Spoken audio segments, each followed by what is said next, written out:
Ladies and gentlemen, please welcome back to the stage our 2015 JA Conference Chair, Rochelle Lentini. Hey.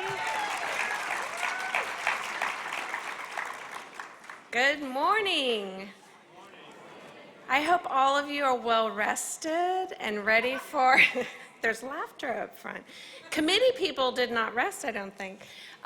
We are so glad to be able to provide for you a very rich and exciting day full of programming, kid fun, and then ending with tonight having a fabulous party for each of your kids.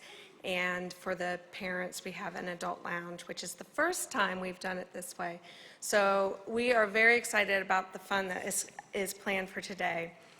I went back to the room last night and I was reflecting on Anna and the beautiful voice, the messages she had thread through her songs, and she did such a wonderful job. I'm sure that her parents are proud, but I think as a JA community, we all are very proud because she's done this full circle of being here 15 years ago, singing the very same song, Reach, and came back, and she already is something so amazing, and I really believe she's become a champion of yes. And so I'm excited we have a voice. We have someone who understands our children because she's walked the walk. So I encourage you today. She'll be all over the conference area. She's going to be taking pictures. She's going to be in the children's room during the Pinewood Derbies. There's going to be some meet and greets with her.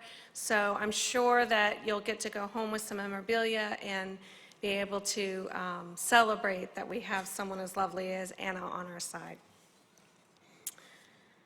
I do have one little housekeeping announcement. We are shooting some advocacy videos, and they're looking for folks to share personal stories to share with the members of the Congress and state legislators.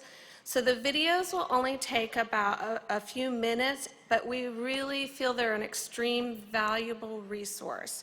So if you could please take a moment, if you have some time, and this is something that you want to do, of course it's optional.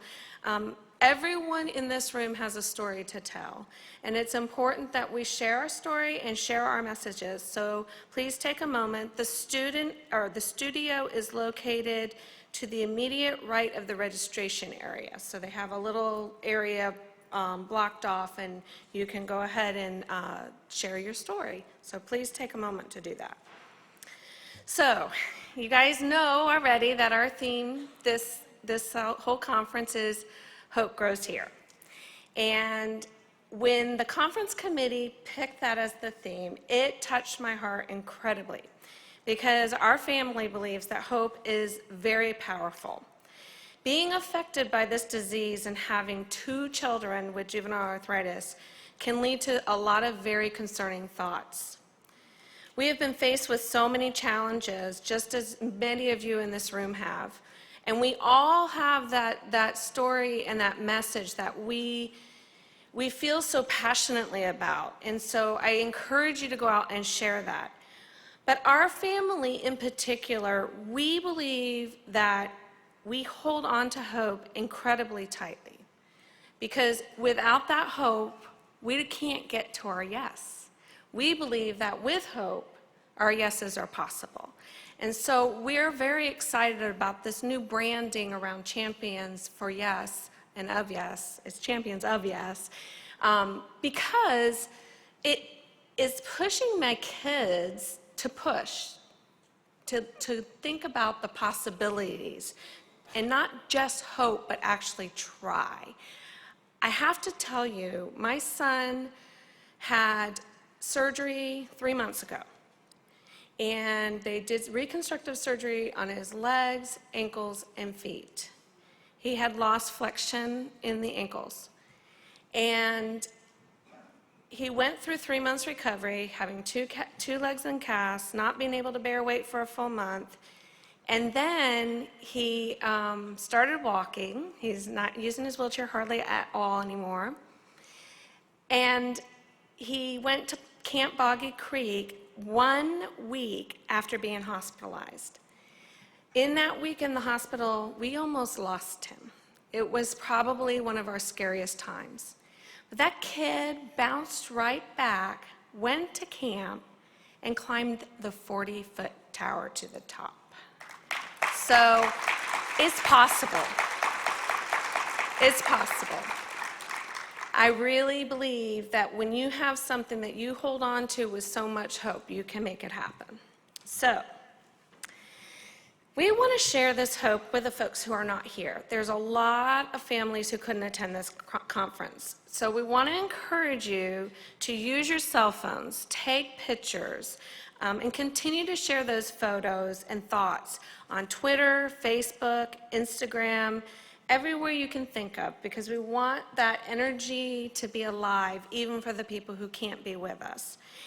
We do have a very special hashtag. It's the hashtag yes and the number 4 hope. Okay, so when you post something, please put that in there so that I think it kind of groups it together, right? Okay. I'm new to this whole world. So continue to share those thoughts and let folks know what's going on. I also want to remind you that everything that's happening is in your little green pocket agenda. So you'll see all of the happenings for today in here. So at this time, I have the pleasure of asking our CEO and President Ann Palmer to share some very important messages with you. And I want to say how fortunate we are to have her as our leader. In her 2 years, very fast 2 years, in this new role that she has been in, she has renewed the focus and hope of the Arthritis Foundation. And I would like to say that she has specifically put an energy into this organization around JA.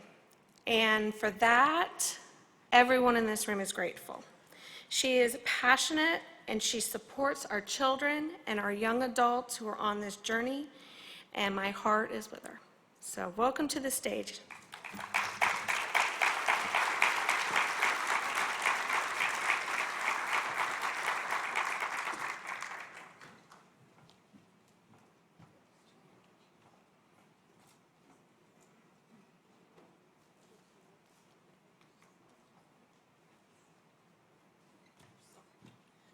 Well, I don't know how to deal with all that. That was very kind. Well, welcome. Welcome to day 2 of the conference. And again, thanks to Anna Viafane for great performance. As Rochelle talked about, we're so lucky that she's going to stay with us, and that infectious spirit that she has. She's going to visit all of our children and talk to them and hopefully really inspire them. So that's a wonderful thing.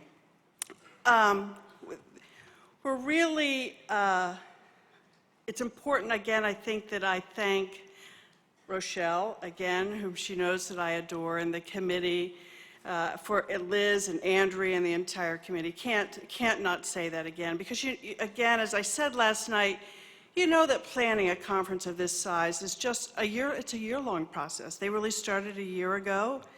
And they began immediately recruiting over 100 volunteers to ensure that this year's program would be even bigger and better. And you know, when you listen to Rochelle and you see the energy there, you know that she was really committed to this.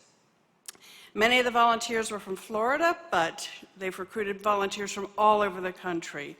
Healthcare providers, young adults, all to bring many perspectives here today so that we hopefully have something that impacts each of you. I want to also tell you that there is truly something for everybody at this conference. When you head out of here, I think you're going to have a hard time deciding which sessions to go to. Sometimes there are as many as 9 different sessions for you to look at, and you're probably thinking, well, that was poor planning. Well, I want to let you know that we've asked all of our participants to please make their materials available to you. We'll be posting them on arthritis.org at the end of the meeting, so if you don't go to one, there'll be plenty of chances to do it someplace else. But before we get into the full swing of the conference, I want to take the opportunity, if you'll indulge me, to tell you about the Arthritis Foundation, and particularly about our new brand, Champion of Yes. As you walk around the conference here, you certainly you can't miss the green. I see some green out here, and certainly our conference theme is about green. There's yes everywhere you turn. Those of you that were with us last year in Colorado know that this is a very different look for the Arthritis Foundation. Last year it was a lot of blue, we had a different logo. So I'm sure that some of you are wondering, why? Why did you change everything? And that's a good question. Last year, we began talking about how we could make the Arthritis Foundation more vital. We began a process of refocusing and redefining the important work that we do. We wanted to be sure that we knew the real reason for what we were doing, and we wanted to have a look and feel that expressed that. So we spent a lot of time talking to families across the country and other people with arthritis, particularly some of you living with JA. And what we heard is how hard it is to live with arthritis, how hard it is for you and your children to do the things that they want to do. What we heard is that it robs people, robs your children of their dreams. And I want to tell you that I know that feeling. I'm not you, and I don't pretend, but I do know that feeling. I have 2 children with a chronic disease, and when the phone rings, to this day, I hold my breath. I tense up. I wonder, are they going to be crying, calling, sobbing because they're in pain or because they have a flare? We have experienced this. We live with this frustration every day in my family. We know what it's like to go through step therapy. When we were diagnosed, we felt like we lived in fear. We felt like we were living in a box, that our options were limited, that the future wasn't clear, and that sort of prevented us from living the everyday life that other people were. And I'm sure that many of you in this room can understand that feeling. Pediatric rheumatic diseases can put you, not only the child, but the family in that box, creating no's everywhere you turn. That challenge became our rallying call. We thought about the unique role the Arthritis Foundation can and must play in the families of people with arthritis, and particularly JA. Our goal, indeed our mandate, is to help you find yeses in life for you and your family. We will be doing this by fighting for the rights, for treatments, by creating resources and tools to help you battle the health challenges that you face every day, and ultimately by looking for a cure. We realize that the needs of families are unique, that they change on a daily basis or hour to hour. We understand that there is not one solution or one size fits all. That's why we've begun to customize our resources. We want to be your partner, supporting you each day as you create a personal plan that fits your needs and your family's needs. We also know that the most powerful yeses come when you're able to meet other people like yourself. Other parents who understand what it's like to have a child sit on the sidelines. Or a sibling who feels left out because they're not getting as much attention as the child who's suffering with arthritis. That's exactly why the Arthritis Foundation has worked so hard to bring so many people together as possible to a conference. The great thing is that about 2/3 of the families that are here with us this year are first-timers to conference, and we welcome you to the Arthritis family. I know our veteran families will be on the lookout for your lanyards and want to reach out to you and welcome you and make you feel connected to our community. Conference gives you that chance to connect with others. It gives you the chance to increase your knowledge and your confidence in your ability to manage the disease and your family's unique challenges. Throughout the next 3 days, you'll have the opportunity to hear directly from many inspirational speakers and healthcare providers, self-management experts, other parents, all who are on their path to finding yes.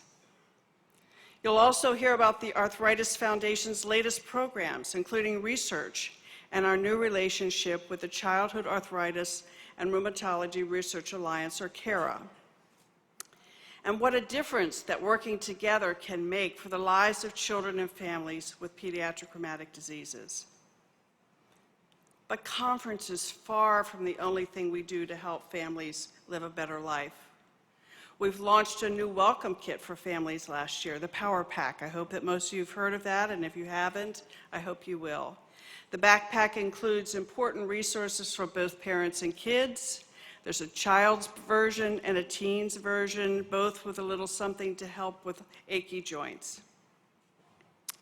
We're also there for you anytime you need us by going to the website, our Kids Get Arthritis 2 section on the website. Includes basic information about forms of pediatric rheumatic diseases, advice on managing your disease, and stories from other kids and adults as well. The website, however, also includes several in-depth toolkits to help you with the problems that we've heard are the most pressing. The Transition Toolkit provides vital advice for parents and children as they transition from a pediatric care to adult care. We have a special educational rights toolkit, which provides you advice for working with the school system to ensure that your child gets the accommodations that they need for a successful year. We've heard that that's important, and there are 2 sessions at this conference that will be related to that, and we'll be also providing a special session later on, a webinar where we'll be bringing experts in, and we look forward to sharing with that. Look for that announcement. And a new focus area of the Arthritis Foundation is extending our touch points for young adults. We're hopeful that all of your young children will grow up to be young adults, and we're looking at ways to support young adults in college and as they move forward and going into the workplace and ultimately having children. We're piloting a new program for leadership boards in 4 communities and are proud of our partnership and a deeper discussion that we're having with Arthritis Introspective. We also, and I want to emphasize this, offer opportunities for families to get connected with a team right in your own community when you get back home. Throughout the year, we offer JA camps, special family days, and other events where you can meet families there and again feel part of that extended JA family. If you haven't yet connected with your local Arthritis Foundation, I strongly encourage you to do that when you get back home. Our hope is that as your family progresses in your journey, as you find that you're not alone, that you will be able to join us in the fight, make us a stronger community, so that you can help others as well as helping yourself. Stepping up, taking your deep concern for the future of your child and funneling that energy can be an amazing thing. The power of a passionate, motivated, and focused JA community is limitless. Please consider taking action and joining us for an arthritis walk, helping at camp, visiting with your elected official. These are all powerful ways that you can say yes. I have the privilege of representing the Arthritis Foundation across the country at meetings, events, and camps. And I feel an enormous responsibility for us to meet the needs of families I've met, to help the moms who come to me with tears in their eyes and ask me to help them because they're frustrated and don't know what to do. The children who come to me, and I know that are strong and so amazing, but they're looking for us to find a cure and to help them have a bright future. But today I'm going to tell you about one family, one young man that I met this year that is in my heart every day. In my heart because I cannot imagine how his family, his mom, his father, managed the day-to-day care of a 26-year-old who has to be taken to rheumatology appointments, massage therapy, orthopedic visits, aqua therapy, manage his special dietary needs, all in addition to having to help him use the restroom or to take a shower. It is unfathomable to me that in the year 2015, Daniel needs canes, walkers, crutches, a special orthopedic chair because he's immobilized by pain. Imagine the emotional impact of Daniel's parents having the back-breaking challenges and demands of caring for a child in this way for almost 15 years. Not to mention the emotional toll of having to hear their son ask for pain medication or help to use the restroom. Imagine how painful and exhausted parents have to feel alone and isolated, knowing that Daniel may be alone and isolated because he can't participate fully in his life. Daniel's an amazing guy. I've had the chance to meet him. He's very positive. He has a great sense of humor. And his parents are wonderful too. Somehow they manage to take care of him as well as work outside the home and care for 5 or 6, I'm not sure how many other children. And yet supports the Arthritis Foundation every day with their time and talent. We can't let Daniel down. Daniel represents all of your children. We can't let Daniel's mom down, Kate, and we can't let Mike Gortman down. They need their yes. It is my honor to introduce and work alongside Mike Gortman each day as my volunteer partner and your chairman of the board. Thank you very much.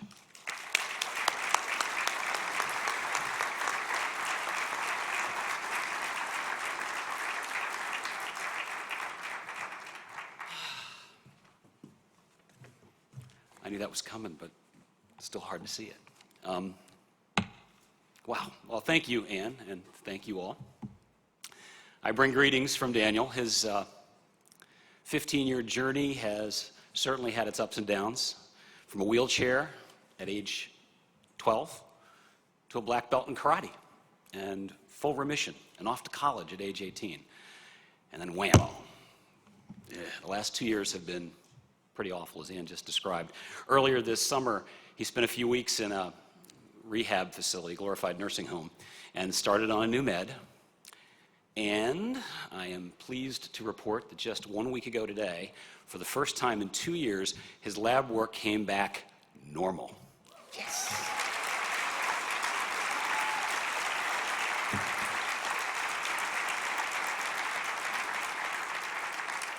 Wednesday, he went to work for 2 hours for the first time in a long time. So there is hope.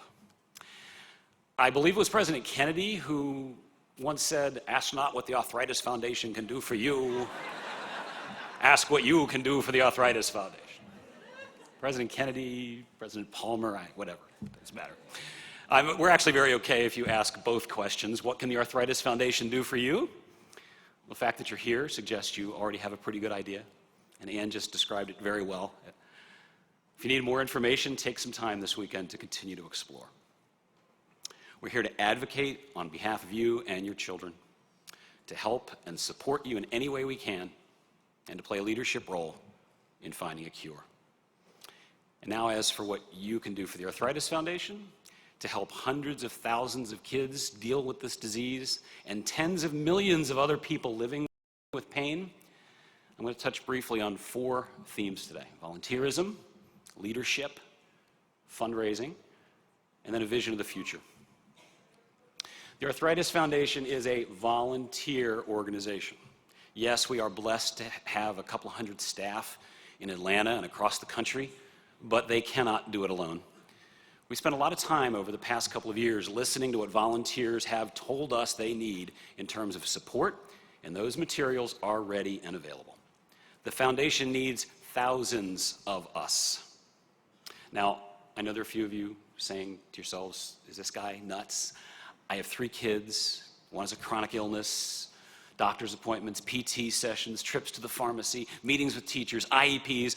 When the heck am I going to volunteer? And maybe you can't right now, and that's okay. But you know all those well-intentioned friends and family members who know you have a sick child and they say, let me know if there's anything I can do to help. Well, now's the time. Ask them to help because they're willing to do it. They need thousands of us. I was on a conference call recently with one of our region boards, and someone spoke up and shared they thought we were understaffed. And I had to jump in, and I said, you know, we may be understaffed in your area. I don't know. But one thing I know for sure, we are under-volunteered. Volunteers come in all kinds of flavors, from those who can pick up the coffee on the morning of the Jingle Bell Run to those willing and able to chair a local leadership board or a committee.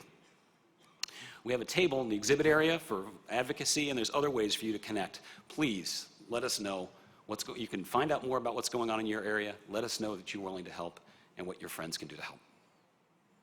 Specific areas for volunteering include advocacy, as we've talked about, both at the federal and the state level, fundraising, events, special events like the walks, the Jingle Bell Runs, other things, help and support, and of course, our JA families. Which leads to my second point, leadership. The Arthritis Foundation is by no means the only entity out there trying to help people with arthritis, but we are undeniably the leader. When it comes to research and scientific discovery, for example, there are a whole bunch of people doing a whole lot of great work, and we love that. Of course, the Arthritis Foundation is spending millions of dollars, and so is the NIH and the Department of Defense and a whole big pharma companies and a whole bunch of others. But in addition to investing many millions of dollars into scientific discovery for a cure, it's our obligation to play the leadership role so we can provide answers. We may not yet have the cure to each rheumatic disease that may be causing your child pain, but we should be able to tell you who's working on it. Without leaders, there's no JA conference. Without leaders, there's no Arthritis Foundation. And leadership carries over into our local communities. A lot of work has been done these past couple of years preparing suggested guidelines and recommended job descriptions so volunteers have an idea of what our local and regional leadership boards can accomplish. Now we need your help filling in some names. Areas where we need volunteers, this list will look familiar. Advocacy, fundraising, events, help and support, and of course, JA families. List looks a lot like the earlier one because wherever there are volunteers, we need someone to be in charge. If you're a member of the National JA Task Team, Chris Nieto's committee, would you please stand? Chris, I saw you're here. Please stand. And members of your committee that are here, thank you. Stay standing for a second. If you are chairing a local or regional leadership JA committee, would you please stand? Thank you. Thank you. My friends, these are volunteers who said yes to being leaders. I invite you to join them and thank them. Thank you guys very much. Thank you. So we've talked about volunteerism, we've talked about leadership. Now a word about everyone's favorite topic, fundraising. Fundraising begins with creating more awareness of the disease, awareness of our kids' struggles. And if you've been at this as long as Kate and I have, you get tired of having to explain that 300,000 kids get arthritis too. My friends, this battle for more awareness has been going on for decades. I've seen pictures from the 1950s of Mamie Eisenhower hosting kids with arthritis at the White House. Back in the 70s, Betty White and others hosted a telethon featuring kids with arthritis. And it's our job to continue that today in social media and everywhere else we can. Remember, it's #YesForHope. But if all we do is create awareness, we will not succeed. Don't get me wrong. JA families are passionate volunteers and passionate fundraisers. But sometimes, not often, but sometimes, it feels like some of us think that if we create the awareness, that someone else is going to raise the money. And unfortunately, it just doesn't work that way. We have to do it. If our stories don't inspire others, then nothing will. But then we have to ask, as uncomfortable as that may be for some. Sometimes we hear no, but there's nothing like hearing that magic word, yes. And after the yes comes two magic words, thank you. That feels great too. I've heard many desperate parents say that fundraising is therapeutic. It makes them feel better, it makes their child feel better. And believe me, I get it. I can tell you that when Daniel was a little boy and I had to carry him to the bathroom, it was so frustrating. Like typical dad, I just wanted to make the pain go away. So we volunteered, and I accepted an invitation to help lead, and we raised money locally. It made me and Kate feel better, I can tell you that. But I can tell you that as I'm standing here before you 15 years later, it makes Daniel feel a little better too. Because there is hope. There is hope for a cure. As most of you know, there are many ways to participate in fundraising in your local communities. Events like our Jingle Bell Run and Walk to Cure Arthritis. There are literally hundreds of them across the country each year. Bone bashes and other social events in some markets. And on September 15th, let's get all of our friends and coworkers to storm the more than 1,000 Massage Envy locations across the country. It'll be a great treat for your friends. And with $10 from every massage going to the Arthritis Foundation, it will be a great day for the Arthritis Foundation.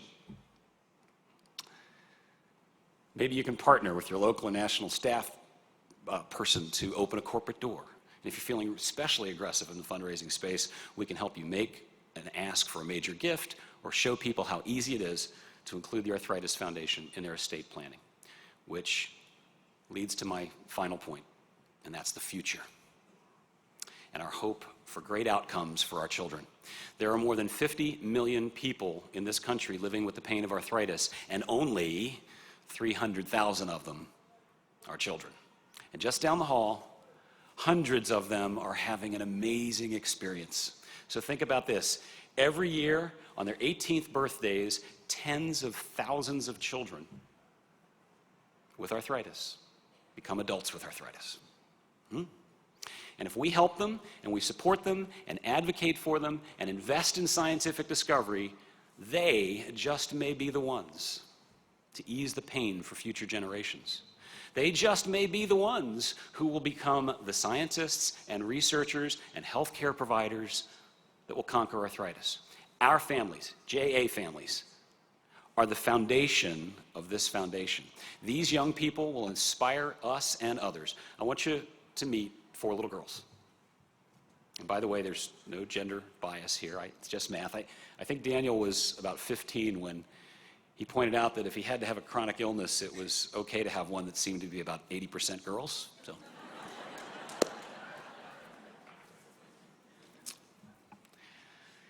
So okay, consider Anna. When she was 9, JA Camp Funrise changed her life. 2 years later, at this very conference, as we now know, she was confident enough for the first time to sing in front of a big audience. And last night, need I say more? She was amazing. Thank you, Anna.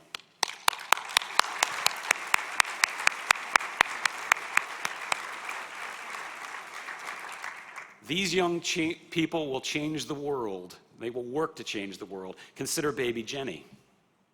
She'd never known a day without pain, but at 18, she attended her first JA conference 12 years ago as a mentor for the younger ones, and she realized there was hope for a whole generation of kids in pain. And she came back year after year as a volunteer, as a leader, and as an inspiration. And earlier this year, Dr. Jennifer Horangeff,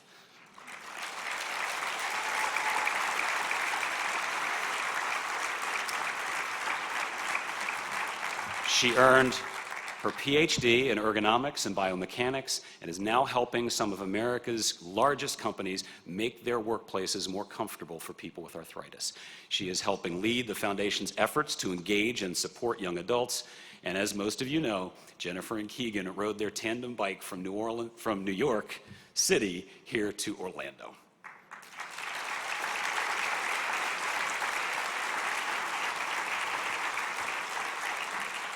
We were thrilled, as you can see, to have them stop by our house along the way to rest, refresh, and remind Daniel he is not alone.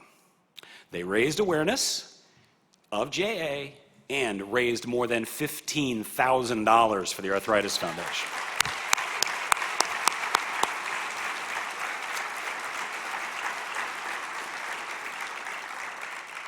And by the way, this conference is about connecting, and it's interesting how we connect NASCAR driver Todd Peck, who was diagnosed when he was 15 years old. He's here with his truck. It's amazing. He was standing at the finish line yesterday when Keegan and Jennifer arrived, and he said to them, you know, 2.5 weeks to ride your bike. You could have put your bike in my car. I'd have gotten you here in 12 hours. These young people have felt the pain and want to stop the pain. Consider Emily. She was 6 years old when she first attended her first JA conference back in 1998. 5 years later, she became a regular at JA Camp Dartmouth Hitchcock, first as a camper and later as a counselor. This spring, she graduated from nursing school. She says at the JA, I'm going to read you what she says about the JA conference and camp. She says at the JA conferences, I met doctors and nurses who care about their patients and are passionate about continuing to learn. They educate themselves on the newest treatments so they can provide the best care to their patients, and they spend time with their patients outside of the office or hospital to develop relationships with them and their families. I know that this is the kind of nurse I want to be. My decision to go to nursing school was solidified during my last summer as a camper. Our staff nurses cared so much about all of us. I felt incredible love from women who had only met me days before. I knew after that week that I wanted to give to children like me the same feeling of acceptance and love that my nurses gave me. Thank you, Emily.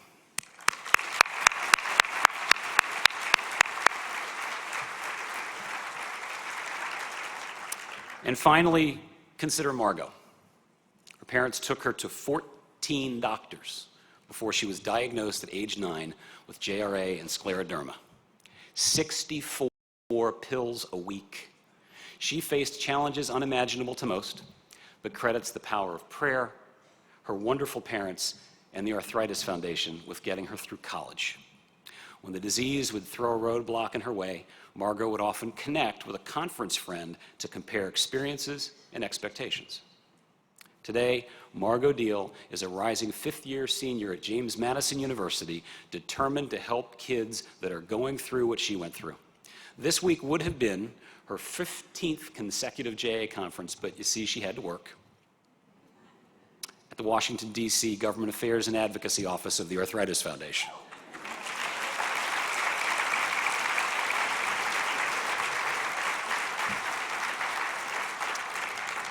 She is a pre-med major in biology with a double minor in nonprofit studies and music. And if you've ever heard her play the piano or the violin, she is amazing. She's still taking dozens of pills a week, is on a sometimes absurdly restrictive diet, and needs to drive to her classes to overcome the pain and fatigue.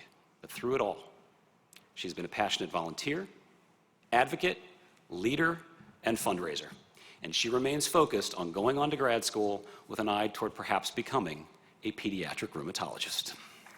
Thank you, Margot.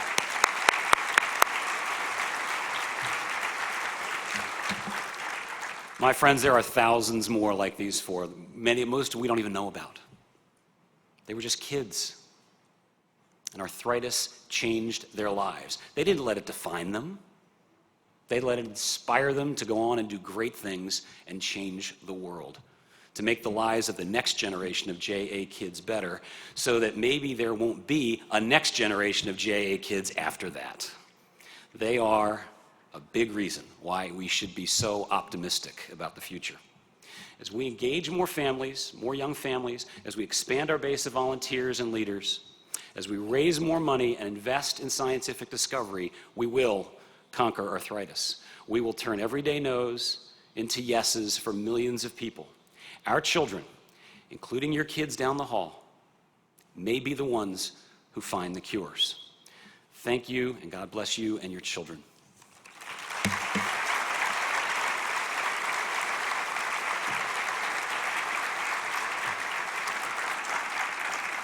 And now I would like to invite back to the stage a remarkable leader, a true champion of yes, Parker and Logan's mom, co-chair of this conference, as we know, Rochelle Lentini. Rochelle?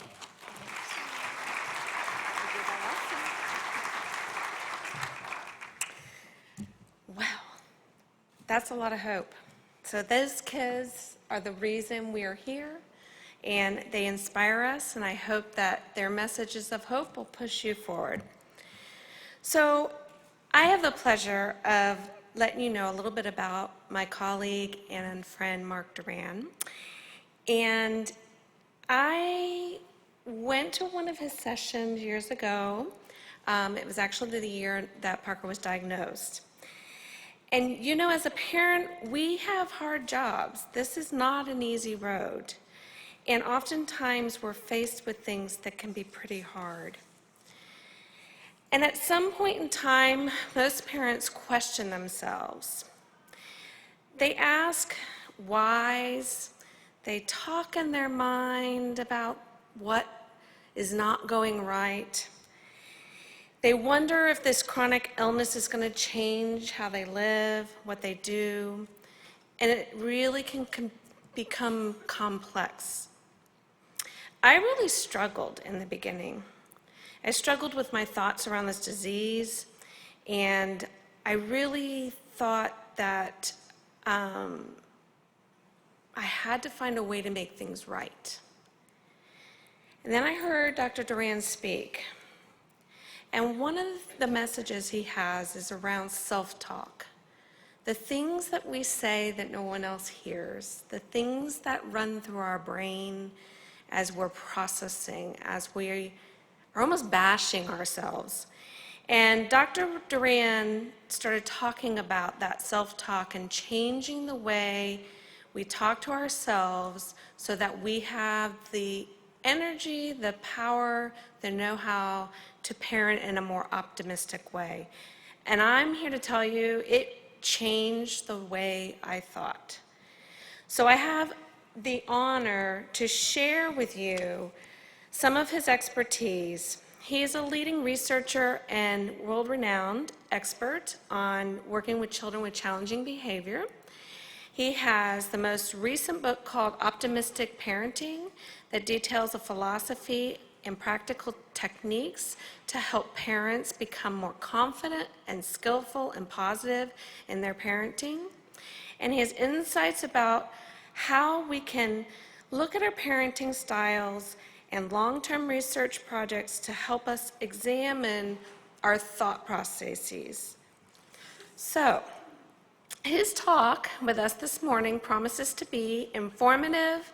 You will leave with some practical strategies that are tailored specifically for our families and children with JA, and I know that you look forward to hearing from him. I will say we're a little off track on time, so it might go a little into the break time. Is that okay? Okay. I'm standing here asking permission, but we're a little behind. So when the time ends, he has 30 minutes, we will then quickly shift for break and go to your next room. Okay. Welcome, Mark Duran.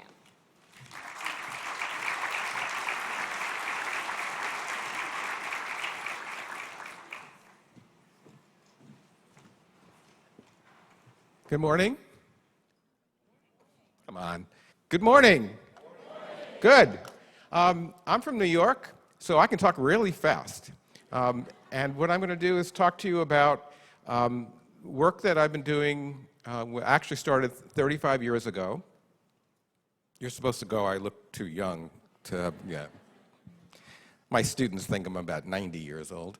I'm going to talk to you about some of my research with parents. As Rochelle pointed out, we've been looking probably for the past decade or so at parents who have children with a variety of disabilities and issues.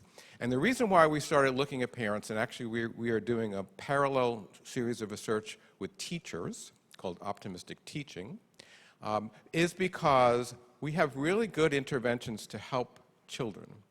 But unless our families have the right support, and I mean that underline, have the right support, they're not able to help their child as best they can. Now, I hesitate to use this cheesy motivational speaker line, but the line I always give is, when you're in an airplane and they tell you when the airbags come down, whose do you put on first? Yours or your child's? Yours. Because you're no good as a parent if you're passed out, okay? You're no good as a parent if you're depleted. And so what this message is actually for you. This is not about your child.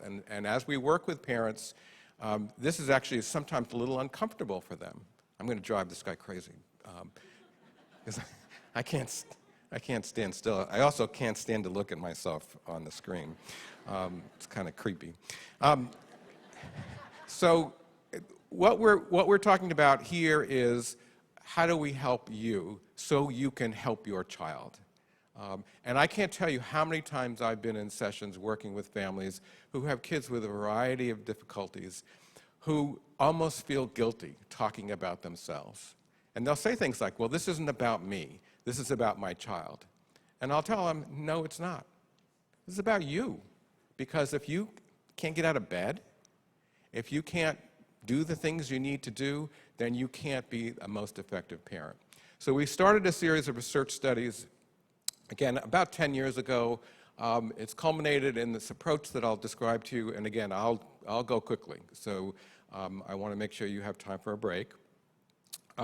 But I think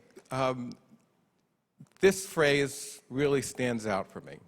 I'm was a long-distance runner. Done a couple of marathons and half marathons, and those of you who might have been long-distance runners or are long-distance runners know that in marathon there are two races. There's the first 18 to 20 miles, and then there's the last 8 to 6 miles, okay? The first 18 miles, your training will help you kind of get to that point. The last part is all up here, okay? It's all about how you're thinking.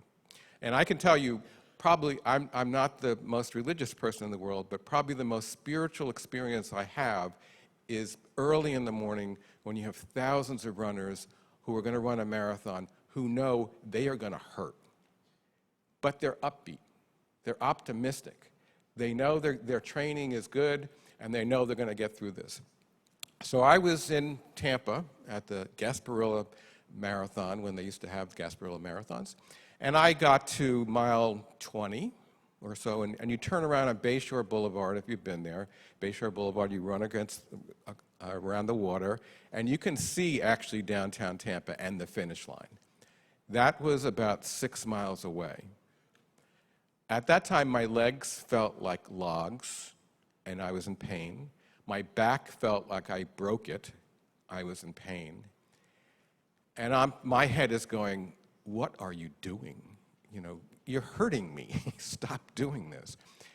And as I'm shuffling along, I hear coming from behind me someone else who's shuffling along, but a little bit faster. You know, so my motivation at this point is not real good anyway. And this guy passed me, and he was about 90 years old. I was like, oh man, really? You're going to beat me? You're going to get to the finish line before I am, and you're 90 years old. And on the back of this shirt, it said, pain is inevitable, suffering is optional. Now, when you're at this point, the neurons don't fire so quickly, so you're kind of having to think about this for a little bit. But I got it. I could sit there and go, my back hurts, my leg hurts, you know, oh, this is bad, this is terrible, this is never going to end, this is horrible. That's going to drain any kind of energy I have out. So what I did was said, all right, think optimistically. My wife is at the finish line. When I get to the finish line, I get to hug her. There's beer at the finish line.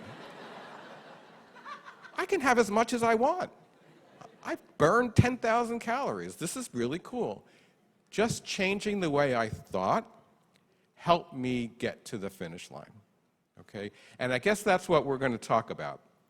I'm going to talk about how we can help you do this. Now, we've done research as Rochelle said, looking at behavior problems in children and different challenges children have. And we did some prospective longitudinal work, meaning we looked at kids at age 3 and we looked at kids at age 6 to see what predicted kids who were going to get better, who were going to get more difficult. And it wasn't the disability that they had. It wasn't severity of any kind of behavior problems that they had. The best predictor was parental pessimism. If I'm giving up, if I'm now saying, I don't want to push my child, I don't want to get them to do the things that they need to do because I feel guilty. And I'm going to go over some of the themes that parents go through, and I can be honest and say I went through them myself. If that happens at age 3, children have more difficulty at age 6. So as a psychologist, I knew we had interventions for these kids that could work. I needed people to do them. So the issue was, can I take parents who are pessimistic, who have, as Rochelle said, this negative self-talk that gets in the way of helping their children. If I can get them to think more positively, that should help them feel more confident. That should help them look to the future in a more optimistic way. So these are some of what we've looked at hundreds of parents now, hundreds of family members, and sometimes the family members are grandparents, sometimes it's a husband and wife, sometimes it's partners, it varies. But in these conversations, there were a number of themes that came up that we knew we had to help them with. And I'm not going to go through all the negative and positive thoughts, but one of the major ones that's common to a lot of families is, I can't control this. I can't control what's going on with my child. If you feel like you can't control what's going on with your child, there's something called learned helplessness, which is you give up. You kind of give in to this inevitability of the problems. There's a whole theory of depression that talks about learned helplessness. If you feel you don't have control over important parts of your life, you can get depressed just from that. So that was one of the things that came up from family members. When my child misbehaves, and again, this is in the context of misbehaving, but when my child acts in a certain way, people judge me. People judge me. My mother judges me. My mother questions, are you doing the right thing? My in-laws question me, are you doing the right thing? If I feel judged, I might change the way I want to deal with my child because I'm now anxious about that. Okay, so again, these are some of the negative things that parents were thinking. I think that other people judge my child when he or she is misbehaving. So is my child being judged by other kids? That makes me anxious. That makes me anxious if they see my child, in your case, in a wheelchair, and that they're being judged by other kids. So maybe I don't want them to see my child in a wheelchair, and I avoid situations, and this is a major problem that we see. I avoid situations where my child will be judged by other children or by adults. My child is not capable of behaving better. My child's behavior is related to the disability. This afternoon, I'm going to talk about sleep. I've worked with thousands of kids and families around the issue of sleep, and inevitably they'll say, I think my child has sleep problems because they have X. And my answer to that is, there are very few sleep problems that are specific to any disability, any kind of problems. These are regular sleep problems that we can fix, that we can make better. Again, if you believe that, you will persist. You will keep doing what you know in your heart is the right thing to do. All of these situations are always a major problem. If you know about what's called a pessimistic attributional style, this is common to a pessimistic attributional style. You have a bad day, and you overgeneralize. We call it catastrophizing. This is always a difficulty. I'll give you an example from my wife. You have to promise not to tell her I said this. We've been married 35 years. It'll be 36 years next month. We've been together 40 years. So we know a lot about each other.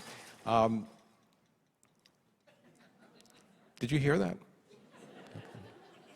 I hallucinate sometimes, so I just kind of have to wonder if those things actually happen. When I was a graduate student, I would make a sandwich a couple of times a day to take to work. One day I came home, and my wife was not happy. She said, every day you make a sandwich, every day you leave crumbs on the table, I have to clean them up. I don't want this to be our relationship. I'm not your mother. I'm not cleaning up after you. And men, this is not what you should say. I said, wait a minute, I only make a sandwich 3 days a week, so it's not every day. Fortunately, I have not made that mistake since. But what she was doing was overgeneralizing, that this is always a major problem. So you have this idea walking into a situation that this is going to be a problem again. If you walk into a situation thinking this is going to be a problem again, it's going to be negative. It's not going to be a positive one. So how do I teach people, and this is what I'll get to, how do I teach people to anticipate these problems and try to deal with them? This is also a pessimistic attributional style. Things will never get better or will get worse. Okay? I'm thinking negatively. I'm thinking this is always going to be a problem. I had a mom once whose daughter had significant sleep problems. She wouldn't go to bed at night. She'd wake up in the middle of the night, both times crying and screaming, and it was a really traumatic experience for her. So we did some interventions, and she had gone a whole week, no crying at bedtime and sleeping through the night. So I'm talking to the mom, going, really excited. You did this. This is terrific. Congratulations. And the mom went, I don't know what I'm going to do. I go, what are you talking about? I don't know what I'm going to do. If she can't sleep, she can't go to a friend's house. She can't go to my mother-in-law's house because of the sleep problem. Even though we had evidence that this was working, in her mind, it was always going to be a problem. This will never get better or will get worse. This is something that tends to happen a lot. People with a pessimistic attributional style, when things go wrong, they blame themselves. I must be a bad parent. Worse yet, what we talk about in some of our fields is genetic guilt. Anybody feel genetic guilt? I gave my kids this problem, okay? This is all my fault. When things go wrong, this is the pessimistic attributional style. When things go right, they attribute it to something external. They were in a good phase. Okay, this is good. This is not something that I've helped with and I've gotten them through. This is something external. At the university, when I give exams, optimistic students, if they get an A, they think, I'm brilliant. I am so smart. I got an A in this class. If they get an F, they go, Dr. Duran's exams are terrible. This may not be true, but it's certainly healthy, because this is not my fault. This is his fault. A pessimistic student, when they get an A, they say, it must have been an easy exam.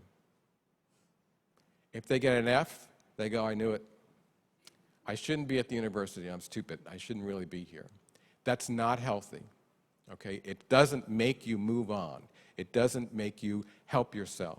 And again, these are the kinds of things that we're talking about. I will never have my own life. I'm not going to ask you to raise your hand if you've ever had that thought, but I know you have. Because as I have these discussions with parents, they will preface this by saying, I feel bad saying this because this is supposed to be about my child, but I worry that I'll never have my own life. I will never be able to do X, Y, and Z. And I now feel guilty about saying that. Okay?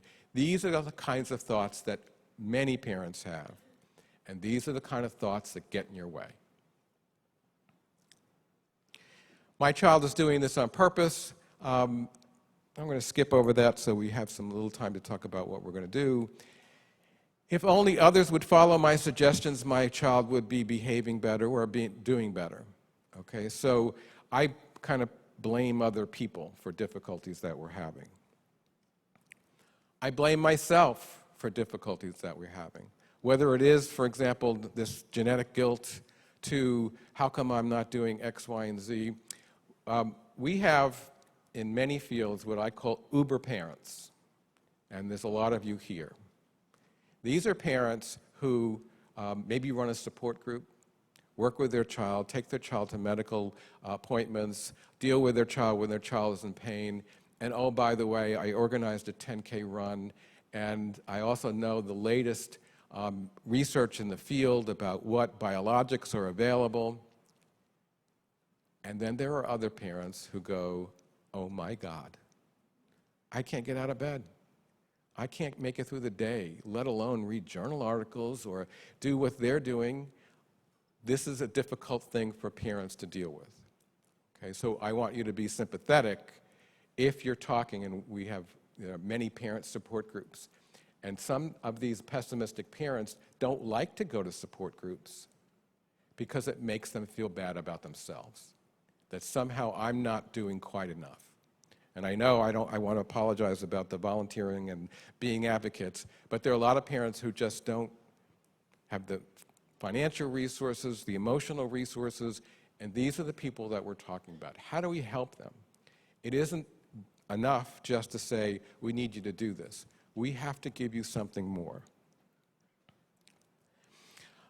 Who should be responsible for the problem? Why am I always the one who has to be responsible for these situations? Why am I the one that makes the medical appointments? Why am I the one that has to do all these things? Anybody ever think that? Don't raise your hand. Let me tell you, I always ask this of families. When you're talking about a couple and child responsibilities, who's responsible? Is it both parents, or both people in the couple, or is it one? And there are a lot of idealistic people that go, no, we share this. And I go, no, you don't. No, you don't. Any organization has one leader. Someone has to be responsible. Someone has to direct it. When my son was growing up, I took him to soccer games. I coached soccer.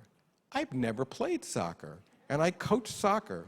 It's like, kick the ball into that goal over there. It's about as good as I got. I took him to doctor's appointments. Who made the appointment? My wife. Who told me, don't forget to take him to the doctor today? My wife. Who told me, don't forget to bring the oranges? This is our week to bring the oranges to the soccer game. I brought the oranges. Someone needs to be responsible. That's just the way life is. So blaming others for that is a problem. Now, that doesn't mean you can't share responsibility. I'll give you a perfect example. I load and unload the dishwasher. Thank you very much. 40 years, I've gotten that far. But when I load the dishwasher, and I look out of the corner of my eye, my wife is moving things around. That plate could probably go over there. In the old days, the plastic stuff goes on the top, not on the bottom. And I tell her, if you want me to do it, let me do it. And let me fail. Okay? You have to give up control. If you want someone else to be responsible, you have to give up control. And this is all part of these negative thoughts. Why am I responsible? Because you can't give up control. So let them do this part. Let them miss the appointment and have to deal with missing the appointment. But you're going to be responsible for this, and we agree to this. So this is something, again, we talk about as families. We talk about kind of resentment that builds up. Why is this always on me? If you want to share certain responsibilities, recognize that he may not brush his teeth the right way, but it's a start. I always like to say that men are educable. We can learn. It is possible for men to learn. I am sorry, guys. I just apologize, but it's true. So what do we do now? We provide intervention strategies for families. This is how you can deal with these things. When parents struggle, we have support groups. But I've already mentioned what support groups can do for some families. It can actually make you feel worse because I'm not capable of doing all these things. One of my areas is autism. And I have parents who know the Journal of the American Medical Association is in press, just came out online. They've read the study. They know the SHANK1 gene might be responsible for autism, and they want to discuss this with me. It's like, oh my God, I've got to now keep up with 3 million different articles here. And then there are other families that really can't do most of this, okay? So what do we offer? What I'm offering is, and this is based on, as Rochelle said, based on research. This isn't something I made up last night at the hotel room. I wasn't on a Harry Potter ride going, I wonder what I'll talk about tomorrow. This is based on research. So we've actually worked with lots of families on this approach. I can kind of walk you through some of the steps. I don't really want to take too much time. But this has actually helped improve parents' views of themselves and their child and their outlook for the future. One of the first things we do here is have parents fill out a self-talk journal. And here's an example. When my son sat down for dinner, he started whining and crying. What are your beliefs and thoughts? We will never have a normal dinner and felt defeated, thinking that meals will always be a problem. What's the consequence of thinking that way? I gave him cookies so he would stop crying. Now, every behaviorist in the world would tell you, you don't give kids cookies when they're crying, because it's going to make them cry more. No matter why they're crying, maybe they're in pain. But if you give them cookies to get them to stop crying, they're going to cry again and again. Now, I like to tell my professional colleagues, these parents aren't stupid. They know they're not supposed to give cookies to a child who's crying. Why are they doing it? The solution is not more parent education. Well, now, you shouldn't have given them cookies. It's like, yes, I know that. I'm not dumb. But I don't see an end to this. I just want a quiet dinner. I'm tired. This has been a long day. It's been a long day for everybody.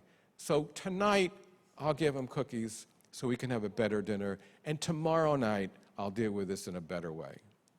And tomorrow night never comes, okay? Because you're going to feel the same way tomorrow night as well. What we're trying to do at this first step is get parents to start to think, what are you thinking about in this situation? And it's really hard to do for some people. And I train professionals on how to do this, and I ask them to give me examples from their own lives, and they have a hard time having insight. I talk to my mother over the phone, and all of a sudden, I'm angry with her, and I don't know why. So we walk them through it. What was the conversation? What was the conversation? What was the conversation? And then the mother, she always says this to me, are you still wearing your hair that way? Oh, man. Pushed her button. My mother's criticizing my looks. My mother's always criticized my looks. This is now making me anxious. This is now making me angry. Be aware of that. Because what I want you to do in the future is anticipate it. Know this is going to happen. Know you might not be able to change her. But how can I change the way I think about this to help myself? So again, this first step is identifying situations that provide triggers to negative thinking. What was exactly happening? Where were you? What did your child and others do? One of the scenarios, we had a mom and a dad, and the mom had a dog who's had bladder problems and had urinated on the floor. Her son was like stepping through this. She's trying to clean up the urine. She's trying to get her son out of that situation. And we said, so what are you thinking? What are you thinking? What are you thinking? She's saying, I'm frustrated. I feel frustrated. I don't want to know what you feel. And I'm not to put down what you feel, because I'm not going to change your emotion directly. What were you thinking? I was thinking, I have no control. This is out of my control. By the way, you can't change, and you shouldn't try to change the way someone feels. If someone says, I do this because I care about what other people think about me. My wife does this to me all the time. Why do you care what other people think about you? Because I do. That's not the problem. It's the thought behind that that's the problem. I could get 500 student evaluations. 499 of them could be best professor I ever had. And one said, he's terrible. And I'll walk around for weeks going, what happened? Who was that student? What did they do? I had one student once, I had an evaluation that said, he's inaccessible. He won't talk to students. It's like, I don't know what they're talking about. I talk to students all the time. And then I remembered, I was headed to the men's room, and the student stopped me and said, Dr. Duran, can I talk to you? I said, can you just give me 5 minutes? I go into the men's room, and he was gone. That was the student. It's like, give me a break. I was going to the bathroom. I could have said, come with me. But I'd probably get in trouble. Consequences. You saw on that previous one. Once I get you aware of what you're thinking, what are the consequences of thinking this way? What do you change? What do you do that's different when you start to think this way? Okay? I had a mom who was trying to get her son to take a bath, and her son hated taking baths. And it was always a struggle. It was a difficult thing. And as we were talking about it, she said, well, actually, this week he got in the bath okay. And actually, he got out of the bath okay. And she didn't even realize it, because her mind is thinking, why is he always giving me a hard time about going in the bath? Why is this happening? How come I'm the only one that gives him a bath and no one else gives him a bath? All this self-talk got her to miss the fact that her son actually had a good bath that day. And we said, and what was the consequence of thinking that? And she felt terrible. She said, I didn't praise him. I didn't congratulate him on having a good bath. We try to get parents to do this all the time. Catch your kids being good. Try to give them a lot of positive attention. But what happens when your kids are good, when they're not in pain? You're doing something else, okay? You're making dinner. You're making lunches for tomorrow. You're organizing homework. You're doing all the things that you want to do, except for being in the moment. And we teach parents to be in the moment. Okay, I had this, as I was running some time ago, I had this, I was sitting on a bench, because I don't know if you're not from Florida, you might have noticed that it gets hot here. So I was sitting on the bench cooling down, and I saw this mom on a cell phone, and she was taking her daughter for a walk. And as they're walking, the mom's on the cell phone, the daughter's walking, and the daughter goes, look, Mom, a green bug. She goes, that's nice, honey. They're walking along. Look, Mommy, look at the pretty green bug. She goes, that's nice, honey. She goes, look at the pretty shiny green bug. That's nice, honey. And then the girl slapped her mother in the leg. And she goes, I'm going to get off the phone. Why did you hit me? And I wanted to get up and go, I know. It's like, get off the phone. You are here with your daughter. Take these few minutes to appreciate this. There may not be many good times. So when you have them, you've got to appreciate them. Okay? You have to learn how to do that.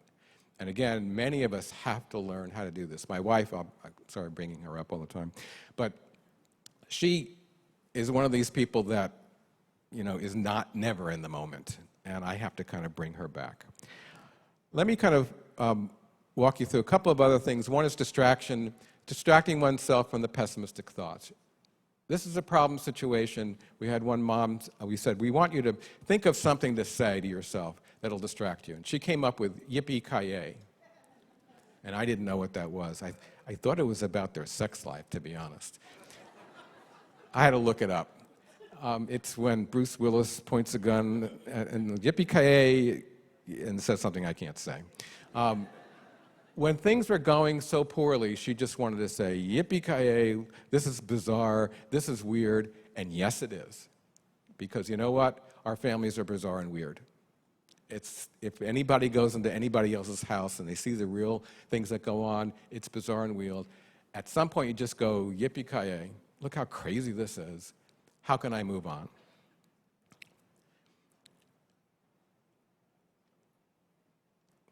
I lost some of my slides. Or that's their way of telling me I'm finished. Must be. Okay. Let me point out, in summary, someone's calling. In summary, what we found is that we could make pessimistic parents more optimistic.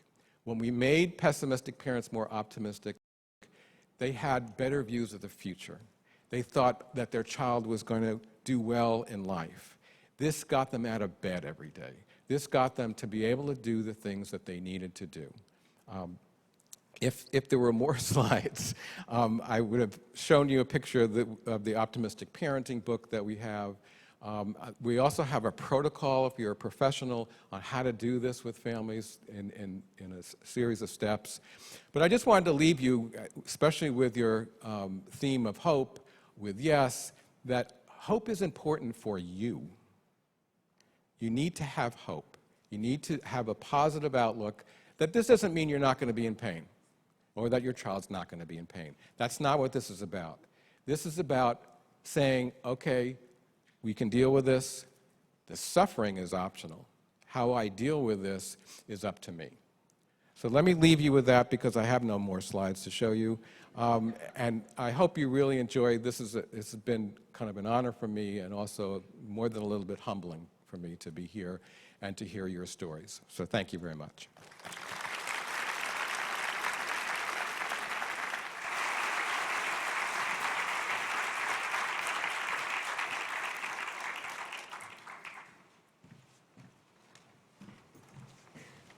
Okay, so breakout sessions are ready. The speakers are ready for you. I do want to give you a reminder that tonight is Family Fun Night, so be ready for that. And if you see hope quotes on the walls, take them home with you if they speak to you. Otherwise, go have a very fun time and learn some interesting information.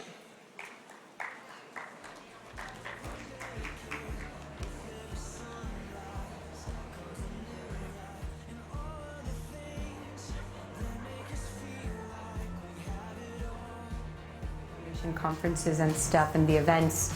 It was like a family vacation for us, and that was always so fun. I represent a passionately committed group of staff who are all in every day to help your family lead the best life possible. 67-year history of the Arthritis Foundation, and this is the largest gathering of any kind. You are part of history. Give yourselves a hand.